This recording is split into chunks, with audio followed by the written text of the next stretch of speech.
কথাৰ ছন্দেৰে মোৰে নমস্কাৰ বন্ধুসকল, মোৰ এটা ভিডিঅ' মই আপোনালোকক স্বাগতম জনাইছোঁ আৰু আপোনালোকে চাই আছে পল অসম ব্লগছ বুলিয়ে কওঁ।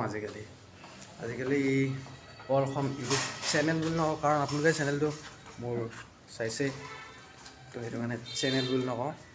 চিল বাবা খাৰুৱা, মই হ'লো এটা চিল, গম পায়নে? এই মানে গম পাই নাই, চেনেলটো কিনিলোঁ, চেনেল আজি মানে অলপ খাৰুৱা বাবা হৈছোঁ, মানে চাপৰিটো হেন লাগিছেনে?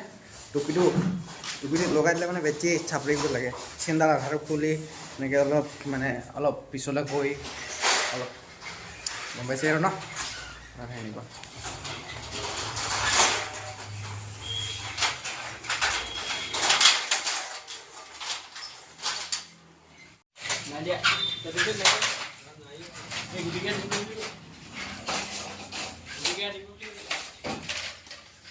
লগাই কি চাই আছা?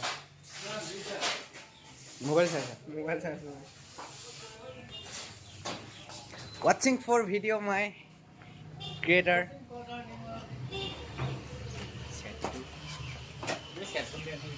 মই নকাই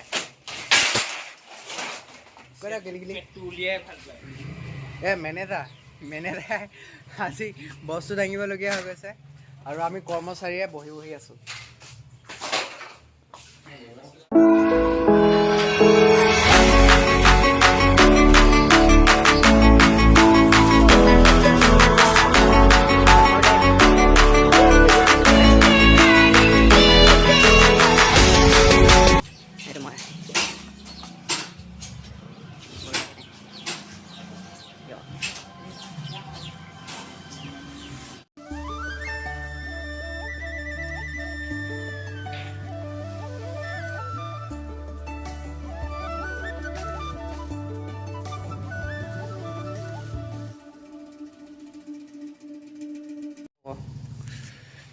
তোমাৰ নামটো কি?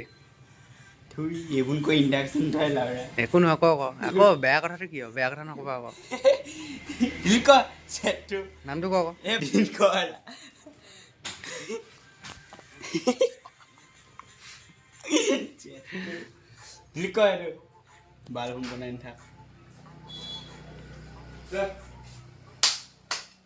কি লাগে?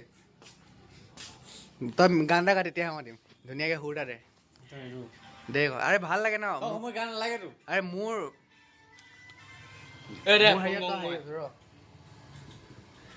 কথাৰ ছন্দেৰে লিখা হোৱা নাই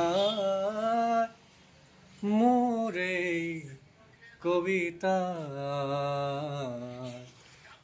মোৰ কবিতা গানৰ ভাষাৰে নাজানো নহয়। হৈ যায়